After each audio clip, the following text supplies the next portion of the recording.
Before I tell you about the relationship anxiety quiz that I created, let's talk about why it's important to know a little bit more about anxiety and how it shows up in a relationship. And to do that, let's have a mini relationship anxiety quiz. So meta already. Okay, so how do each of these situations make you feel? You send your partner a text message expecting an answer pretty quickly, but the delay takes longer and longer. You're at dinner with your partner and they're really not their talkative selves. Or your partner asks to have a very serious conversation about your feelings. Can we talk about something important? Oh! Feelings? So each of those questions will generate a different response in each of you. And that's because anxiety is one word that encompasses a whole range of things. For some people, anxiety means worrying and overthinking. For other people, it means being afraid to speak up or share your opinion. And for other people, it means that you're on alert, you're anxious, you're on guard and agitated, looking for threats all the time. It's different for each of us. But what I've noticed in the 10 years that I've been a therapist is that anxiety is persistent, predictable, and patterned, which means it shows up in ways that are observable. And when certain traits show up all of the time, it's easier to categorize people. That might sound a bit shady because nobody loves being put in a box, but what it really means is that we can create tools, techniques, and interventions that are much more likely to help you because we know your type of anxiety. What nobody really tells you about anxiety therapy is that a one-size-fits-all approach does not work. We have to know more, get more data, understand you better, and then we can help you more. There are 5 loops that drive relationship anxiety, and these are the relationship anxiety archetypes that you discover in my quiz. I call them the seeker, the detective, the thinker, the defender, and the fortress. And if we've not met before, my name is Oliver. I'm a psychotherapist here in Los Angeles, California, and I spent close to a decade helping couples, families, and adults with their anxiety. And I've developed a bit of an obsession with how anxiety and uncertainty are linked and how they conspire together to hijack your romance. By the end of the video, you're more likely to know which of the 5 anxiety archetypes you might be stuck in, and then you can take the relationship anxiety quiz. The links are all below, by the way, which is going to really help you figure out for sure what category your relationship anxiety goes into. So here's the thing that you need to know right off the bat. Your relationship anxiety isn't necessarily about your relationship with your partner. It might actually be about an older system in your body that treats not knowing like danger. It's your relationship with uncertainty. So picture us as hunter-gatherers walking through the tall grass hunting something and you hear a rustle. Was it the wind or was it a lion? In that moment, we're uncertain. So the ancestors that we had who assumed that that noise was danger and a velociraptor about to eat us, bolted out of there and survived.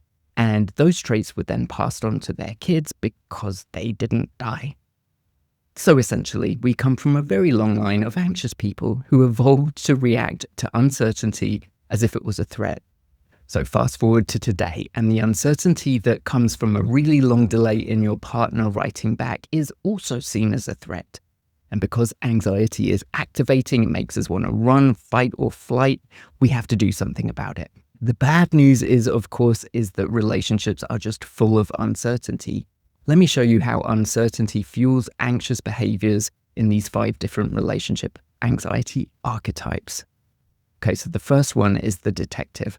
The detective's behavioral response is coming from constant surveillance. They might be checking their partner's phone, analyzing micro expressions, interrogating them about who they're texting. This comes from an internal response where ambiguous signals get interpreted as threats. The wiring in the detective constructs worst-case scenario narratives to fill in all of the blanks. And long-term, this turns the relationship into a really exhausting dynamic where the partner constantly feels like a suspect under interrogation or investigation. They might then become more secretive, not because they're guilty or they've done anything wrong, because that scrutiny is suffocating. And that ironically confirms the detective's suspicions that something's wrong, and then their behaviors increase.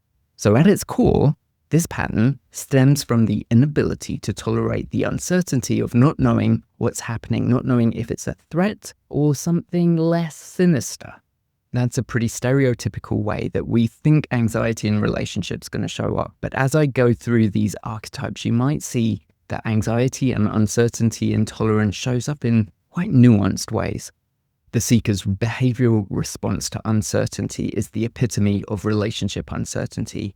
These are the sort of people that definitely need more assurance from their partner, constant calls, check-ins, I love yous, checking their phone obsessively, sending multiple follow-ups, showing up on their doorstep if their partner doesn't reply quickly. Internally, their nervous system treats silence as abandonment. Unanswered messages seem to appear as a genuine survival threat, and the only thing in their anxious mind that can soothe them is hearing from their partner. They need certainty, and they are seeking certainty all the time. But in the long run, their partner becomes exhausted from being used as medication, constantly having to prove and reassure their partner that their relationship is fine and that there's love and everything's okay. Eventually, they get a bit resentful from this, or they withdraw because they realize that no amount of reassurance is ever going to be enough. This is a pure pattern of uncertainty intolerance, right? The seeker cannot tolerate not knowing, and they might start treating distance and separation as a real threat, needing increasing amounts of reassurance. Now, the thinker's behavioral response to uncertainty is good old-fashioned worry. They are the ruminators, and it might manifest as insomnia, inability to concentrate, endless what-if questions spinning out, overthinking. The internal response is all about trying to think of ways to get to certainty, running all of the scenarios that always start with a what-if question as if it's an equation that could be solved. Without any new information, though, we're just spinning around in what-if, creating more and more stories about things. Worry is not problem solving, it's problem generating. The long-term impact is this bizarre disconnect where the thinker is having a relationship crisis that their partner knows nothing about. They become preoccupied with the what-ifs and tend not to go into problem solving, which would be having a conversation or talking about their fears or concerns. They keep it all inside.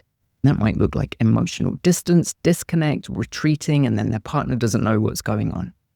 The partner can often feel very overwhelmed and confused because the thinker builds up these stories and cases in their mind, and the partner just has no idea where this is all coming from. The defender's behavioral response takes the form of self-sabotage, maybe through procrastination or preempted self-rejection. The defender's anxiety comes from a really critical inner conversation that they have with themselves. They're constantly berating themselves, undermining themselves, questioning their self-worth. They're fighting this constant battle against self-attacks.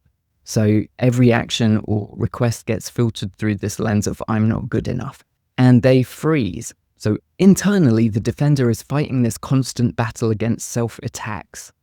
They freeze rather than risk confirming their inadequacy or fear-based thoughts with their partner and assume that they are at fault, they're not good enough, they can't do it. In a long-term relationship, this creates a really tragic cycle where the partner never really receives full effort or authenticity or constantly has to rescue their defender partner from themselves. The uncertainty that they can't tolerate in their relationship isn't about their partner, but about their own worth. They cannot bear the uncertainty of whether they deserve love. So they answer it definitively through self-sabotage, self-attacks, and assuming that they're at fault or not good enough, choosing the certainty of failing over the uncertainty of trying. The fortress's behavioral response is always going to be emotional withdrawal or withholding. They might agree to things that they don't want to do. They will probably never express hurt feelings. They're definitely going to avoid difficult conversations and conflict and maintain a carefully controlled exterior, but all the time not getting their needs met and resentment building. Their internal response treats emotional expression as stepping into chaos.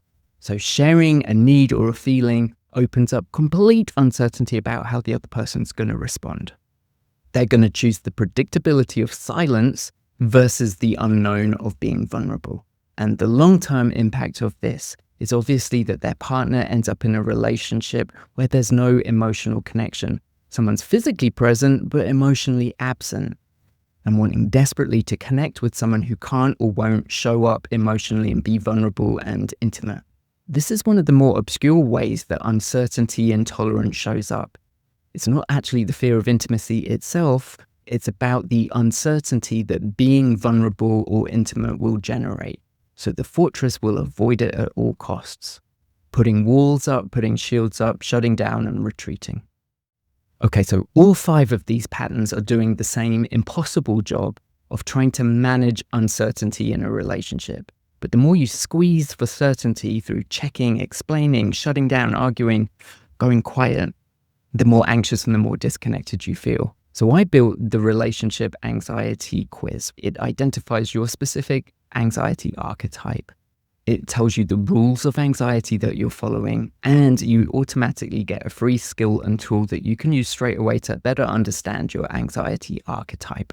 So if you're ready to trade surveillance for trust or control for connection and guessing for clear bids for connection and communication, then take the quiz, find your pattern, and start building a connection that tolerates anxiety and uncertainty.